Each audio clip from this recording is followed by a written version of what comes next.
Pro všechny z vás, kteří chtějí využívat terapeutické ladičky pro sebe a své okolí, vzniklo toto video, ve kterém vám ráda představím 2 základní typy ladiček, ladičky se závažím a bez závaží, a jak tyto ladičky rozeznít.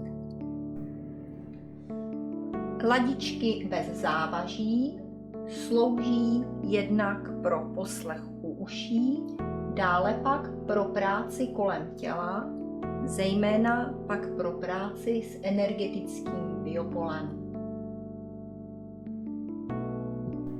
Ladičku se závažím rozpoznáte podle 2 či vícerých závaží na konci vidlice.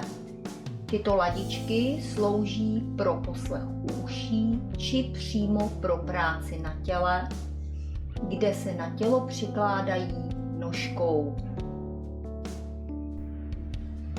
Ladičky bez závaží se mohou vyskytovat nejenom v této běžné velikosti, ale můžeme se setkat rovněž s ladičkami, které jsou mnohem větší. Tyto ladičky při rozeznění vydávají krásný dlouhotrvající zvuk a dá se s nimi pracovat velmi dobře i ve větších prostorech, například při hromadných meditacích, při hodině jógy, ale samozřejmě i jen tak pro potěšení z tohoto krásného dlouhotrvajícího zvuku. Ladičku bez závaží, se kterou můžeme pracovat u uší, nad tělem a ideálně také v celém energetickém biopoli těla, můžeme rozeznít pomocí úderu o gumový aktivátor, puk.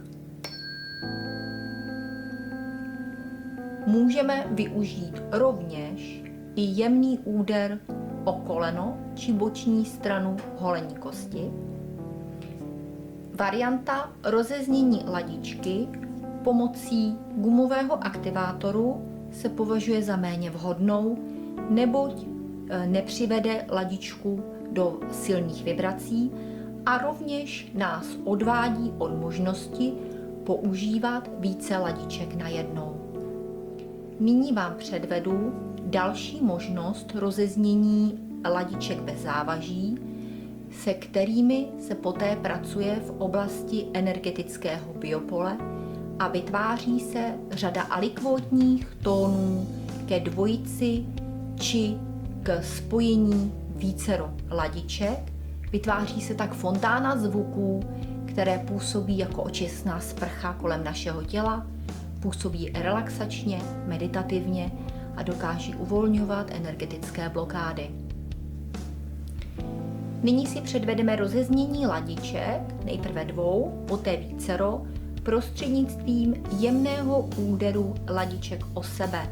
Jemně udeříme hranami ladiček o sebe a můžeme využívat tak celou škálu alikvotních tónů pro práci v jemnohmotném energetickém těle.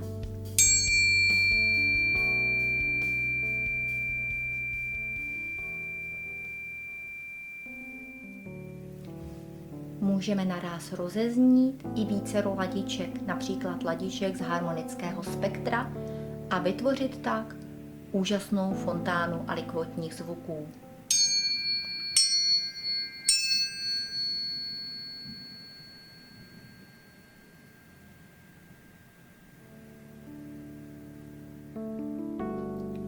Ladičku se závažím, tu, kterou využíváme při poslechu u uší nebo při práci na těle, rozezníme úderem o malíkovou hranu ruky.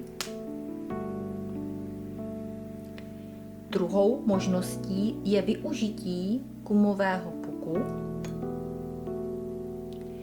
Alternativně je možné tuto ladičku rozeznít i lehkým úderem o boční stranu holenní kosti.